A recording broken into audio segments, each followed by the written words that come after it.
Newton के 3 laws of motion. सुनने में तो हार्ड लग रहा होगा, पर ये बहुत ही आसान चीज है, माइंडसेट का गेम है। तो शुरू करते हैं। तो यहाँ पे न्यूटन का फर्स्ट लॉ है लॉ ऑफ इनर्शिया। तो ये क्या है, इसे हम लोग पहले ये लाइन पढ़ लेते हैं। Every object continues in its state of rest और of uniform motion in a straight line unless it is compelled to change that state by forces impressed upon it। मतलब कि क्या हुआ, कोई भी ऑब्जेक्ट इस यूनिवर्स में कोई भी ऑब्जेक्ट वो तब तक अपने स्टेट ऑफ रेस्ट, वो तब तक अपने स्टेट ऑफ रेस्ट या फिर यूनिफॉर्म मोशन में रहेगा जब तक उस पर कोई एक्सटर्नल फोर्स एक्ट ना करे। इसका मतलब क्या हुआ, ये हम लोग एक एग्जांपल से देखते हैं। जैसे कि मान लेते हैं ये है एक बॉक्स, ये प्लेन सरफेस है और इस बॉक्स को हम लोग इस सरफेस पे हम लोग रखे हुए हैं। अब यहाँ पे अभी मान लेते हैं कि इस बॉक्स का जो इनिशियल वेलोसिटी है ये है 0 metre per second. u is equal to 0 metre per second. मतलब कि क्या हुआ, ये ऑब्जेक्ट अभी रेस्ट पे, ये ऑब्जेक्ट क्या है, अभी रेस्ट पे। तो ये ऑब्जेक्ट तब तक मूव नहीं करेगा, तब तक मूव नहीं करेगा जब तक इस पर हम लोग कोई एक्सटर्नल फोर्स एक्ट ना करे, एक्सटर्नल फोर्स हम लोग जब तक ना लगे। अब मान लेते हैं कि मैं इस बॉक्स को यहाँ से धक्का दे रहा हूँ, तो यहाँ पे ये थोड़ा देर के लिए मूव करेगा। अगर ये थोड़ा देर के लिए मूव करेगा तो फिर थोड़ा देर के लिए रुक ही जाएगा, थोड़ा देर के बाद क्या होगा, ये रुक जाएगा। तो क्यों रुकेगा, क्योंकि इस पे एक्सटर्नल फोर्स उसमें तब भी एक्ट कर रहा है। कौन सा एक्सटर्नल फोर्स है, वो है फ्रिक्शन। तो ये है फ्रिक्शन। तो फ्रिक्शन कोई भी ऑब्जेक्ट पे हमेशा एक्ट करते रहेगा, चाहे वो हवा में हो या फिर वो ग्राउंड पे, वो हमेशा एक्ट करते रहेगा। फ्रिक्शन हमेशा एक्ट करते रहेगा उस पर, इसीलिए ये कुछ देर के बाद रुक जाएगा। तो क्या हुआ, अगर मान लेते कि यहाँ पे ये फ्रिक्शन लेस सर्फेस है, क्या है, फ्रिक्शन लेस सर्फेस है, मतलब कि जहां पे फ्रिक्शन एग्जिस्ट ही नहीं करता है। तो ये रियल वर्ल्ड में पॉसिबल तो नहीं है, पर हम लोग ऐसा इमेजिन कर सकते हैं। तो मान लेते ये फ्रिक्शन लेस सर्फेस है। अब मैंने इस ऑब्जेक्ट को क्या किया, यहाँ से धक्का दिया, तो क्या होगा, ये रुकेगा नहीं, ये स्ट्रेट लाइन में यूनिफॉर्म वेलोसिटी से, मान लेते कि इसका इनिशियल वेलोसिटी यहाँ पे है 10 मीटर पर सेकेंड, तो ये 10 मीटर पर सेकेंड के ही वेलोसिटी से चलते जाएगा इनफाइनाइटली। जब तक इस पे कोई एक्सटर्नल फोर्स एक्ट ना करे तब तक ये चलते जाएगा, क्योंकि ये फ्रिक्शन लेस सर्फेस है, इसलिए इसे कुछ तब तक नहीं रोक सकता जब तक इसके ऊपर कोई और फोर्स नहीं एक्ट करे। तब इनर्शिया क्या हुआ, inertia is the natural tendency of an object to remain at rest or in uniform motion along a straight line। Inertia क्या होता है, नेचुरल टेंडेंसी होता है कोई ऑब्जेक्ट का। जैसे कि इस ऑब्जेक्ट का है, इस ऑब्जेक्ट का कुछ इनर्शिया होगा, तभी तो ये रेजिस्ट करे, क्या करे, रेजिस्ट करे अपना चेंज इन वेलोसिटी को। मतलब कि इसका जो स्टेट ऑफ रेस्ट अभी क्या है, यहाँ पे 0 मान लेते, फिर से स्टेट ऑफ रेस्ट इसका है, अभी रेस्ट में है, तो अभी ये रेजिस्ट करेगा। मैं अगर धक्का देने की कोशिश करूंगा तो मुझे कुछ एक्सटर्नल फोर्स अप्लाई करना पड़ेगा। तो मतलब कि क्या हो रहा है, फोर्स अप्लाई करना पड़ रहा है, मतलब कि ये रेजिस्ट कर रहा है, मतलब कि रोक रहा है अपना स्टेट ऑफ मोशन चेंज करने में। तो रेस्ट अगर मोशन करना होगा तो इसके लिए एक्सटर्नल फोर्स अप्लाई करना होगा, और ये इनर्शिया भी इसमें रहेगा, मतलब कि रेजिस्ट करेगा change in state of rest या फिर यूनिफॉर्म मोशन।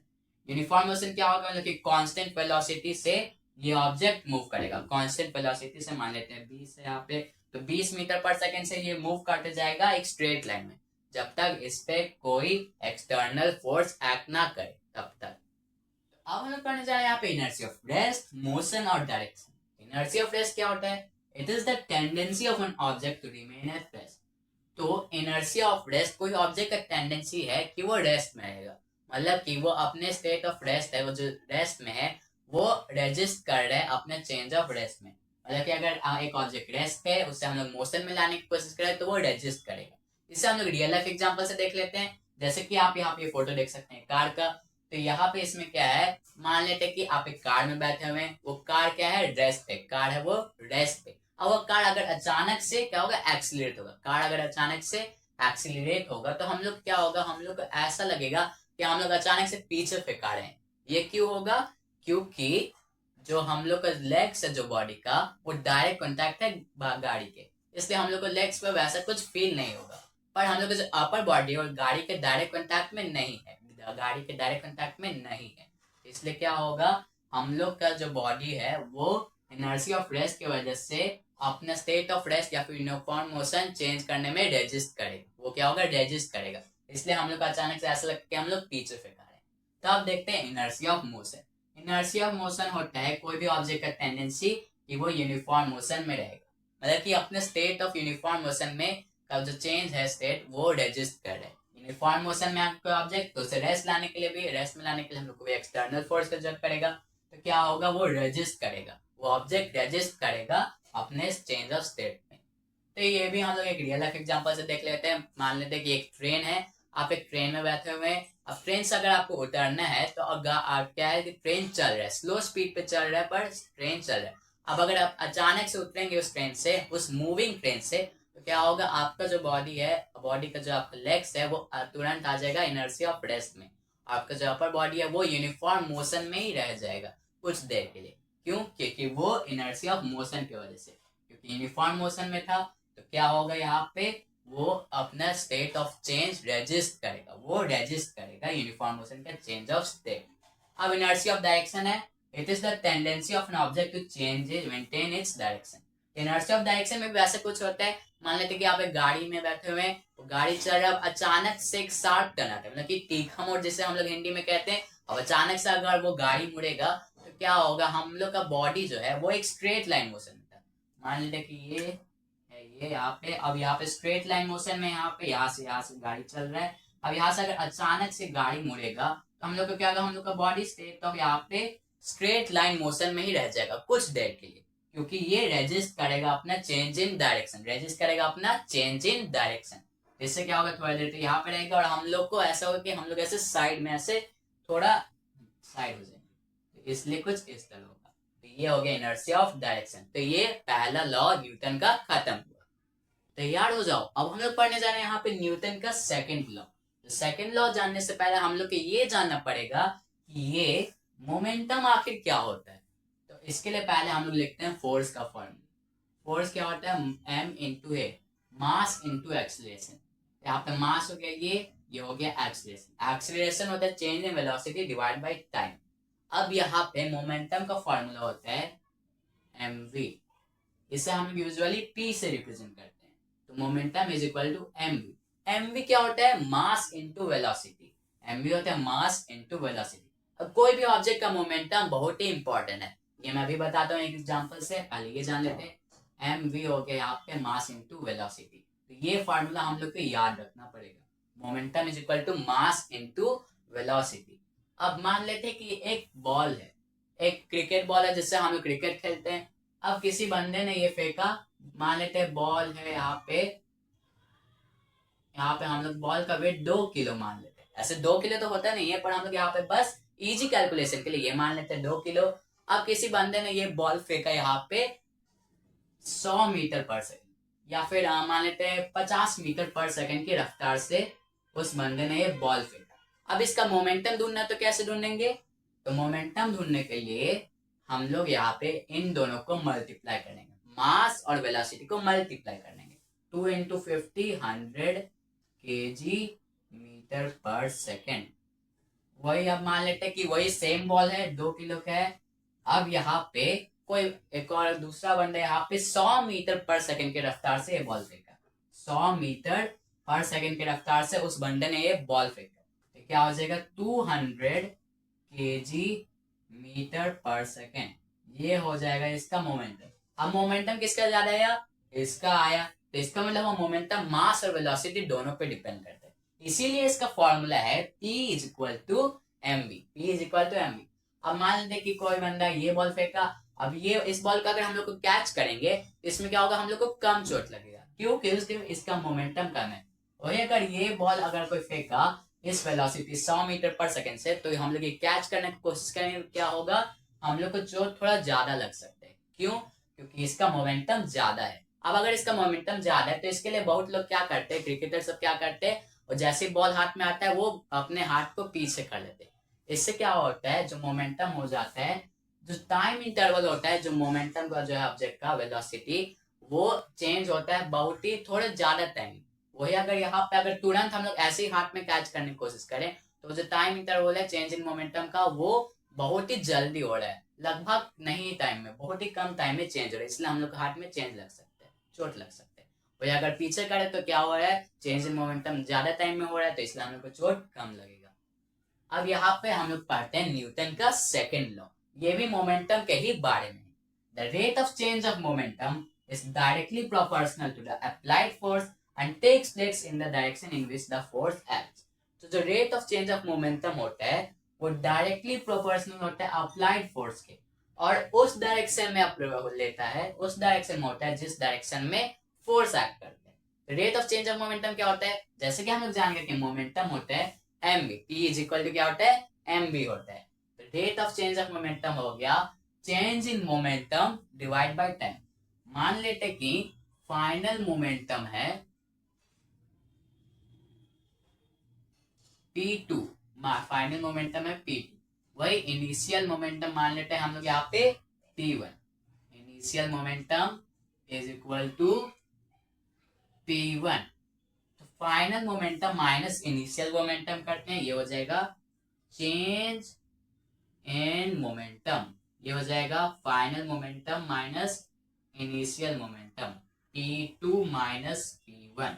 अब rate of change in momentum क्या हो गया, rate of change of momentum हो गया, यहाँ पे हम लोग क्या करेंगे, इसमें टाइम से डिवाइड करेंगे, मतलब कि मोमेंटम कितना चेंज हो रहा है यहाँ पे कितने टाइम में, तो उससे हम लोग कहते हैं rate of change of momentum. Rate of change of, ये हो जाएगा मोमेंटम, ये क्या हो जाएगा यहाँ पे, ये हो जाएगा P2 minus P1 divide by T, ये हो गया rate of change of momentum.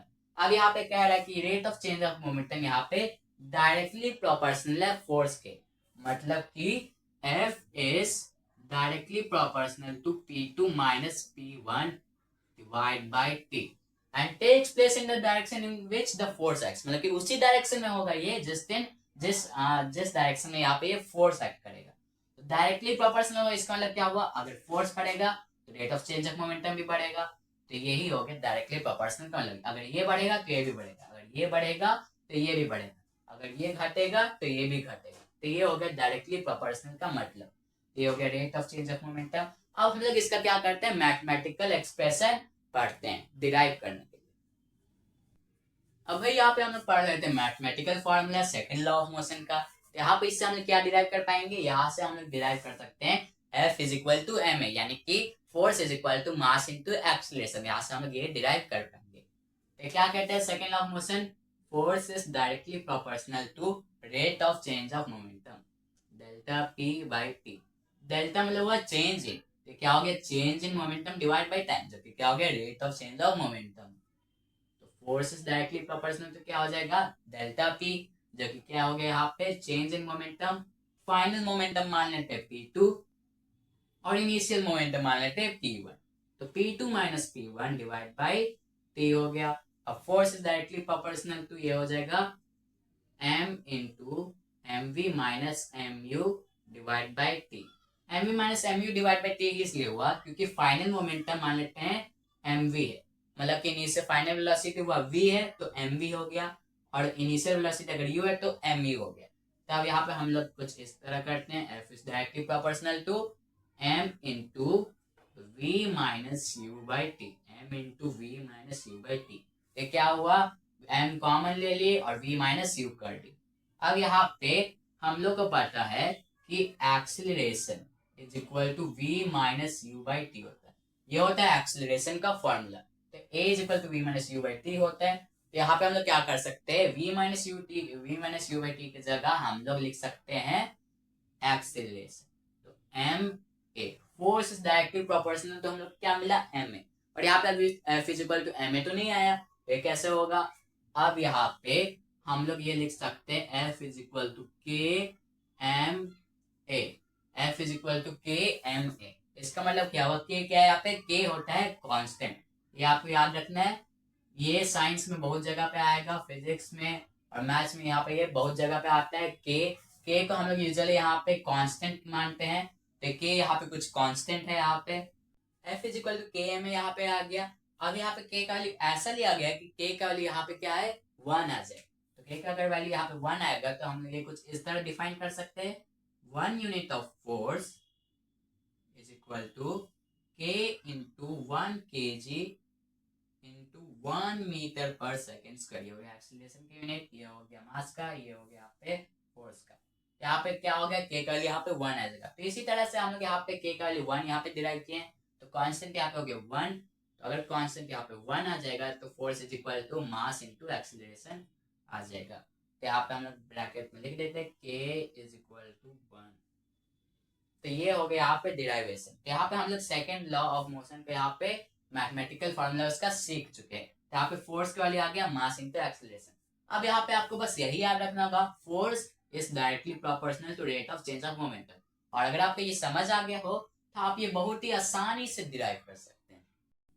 अब हम लोग पढ़ लेते हैं भाई न्यूटन का थर्ड लॉ ऑफ मोशन। ये लिटरली सबसे आसान लॉ ऑफ मोशन है। यहाँ पे इसमें क्या होता है, whenever one body exerts a force on a second body, the second body exerts an equal and opposite force on the first body. अब यहाँ पे जब भी कोई बॉडी दूसरे बॉडी पे एक फोर्स एक्सर्ट करता है, एक बॉडी जब भी कोई दूसरे बॉडी पे फोर्स एक्सर्ट करता है, तो वो दूसरा बॉडी भी उस पहले बॉडी पे एक फोर्स एक्सर्ट करता है जो कि सेम मैग्नीट्यूड का होता है। तो इसे हम क्या कह सकते हैं, to every action there is a equal and opposite reaction. हर एक एक्शन का एक इक्वल और अपोजिट रिएक्शन होता है। ये हम लोग कैसे समझ सकते हैं, ये लिटरली लाइफ में हर जगह काम आता है, मतलब कि हर जगह ये वर्क करता है। तो ये हम लोग कुछ इस तरह समझ सकते हैं, जैसे कि ये है हम लोग का अर्थ, ये हम लोग का अर्थ। अब यहाँ पे मान लेते हैं कि ये है यहाँ पे एक सैटेलाइट, ये मान लेते कुछ इस तरह यहाँ पे एक सैटेलाइट है। अब यहाँ पे ये जो अर्थ है ये भी इसके ऊपर एक फोर्स एक्सर्ट कर रहा है। कौन सा फोर्स है, ग्रेविटेशनल फोर्स है। यहाँ पे इसके ऊपर एक्सर्ट कर रहे हैं, तो इस फोर्स का भी कुछ ना कुछ तो मैग्नीट्यूड होगा ही, इस फोर्स का भी यहाँ पे इसका कुछ ना कुछ तो मैग्नीट्यूड होगा ही। तब क्या हो रहा है कि ये अपने ग्रेविटेशनल फील्ड में इसको रख रहे हैं, इस सैटेलाइट को अपने ग्रेविटेशनल फील्ड में रख रहे हैं, क्योंकि ये एक फोर्स इस पे एक्सर्ट कर रहे हैं। अब क्या हो रहा है, जब ये इस पे एक एक्सर्ट फोर्स एक्सर्ट कर रहे हैं तो ये भी इसके ऊपर एक फोर्स एक्सर्ट कर रहे हैं। अब यहाँ पे ये तो इसको खींच रहा है, अर्थ सैटेलाइट को तो खींच रहा है, पर सैटेलाइट अर्थ को नहीं खींच पा रहा है। क्यों, क्योंकि ये मास की वजह से। इस सैटेलाइट का मास बहुत ही कम है, पर अर्थ का जो मास है इसके बहुत ज्यादा है, इससे बहुत ज्यादा है। तो मतलब कि जो न्यूटन का जो थर्ड लॉ है वो मास पे भी डिपेंड करते हैं, मतलब कि इक्वल और अपोजिट फोर्स का होगा, फोर्स इक्वल होगा और अपोजिट होगा। ये पहला बॉडी सेकंड बॉडी पे करे और सेकंड बॉडी फर्स्ट बॉडी पे करे, तो अपोजिट हो गया। और इक्वल भी होगा, पर ये यहाँ पे एक्सीलरेशन सेम नहीं प्रोवाइड करेगा, सेम एक्सीलरेशन दोनों में नहीं होगा। क्यों, क्योंकि ये मास की वजह से। और जैसे कि हम जानते हैं force is equal to mass into acceleration, तो यहाँ पे ये मास पे भी डिपेंड करेगा, तो इसलिए यहाँ पे एक्सीलरेशन यहाँ पे अर्थ का नहीं होगा, सैटेलाइट का होगा, पर अर्थ का एकदम नहीं होगा। ये है मास के डिफरेंस के वजह से। तो ये हो गया न्यूटन का थर्ड लॉ ऑफ मोशन।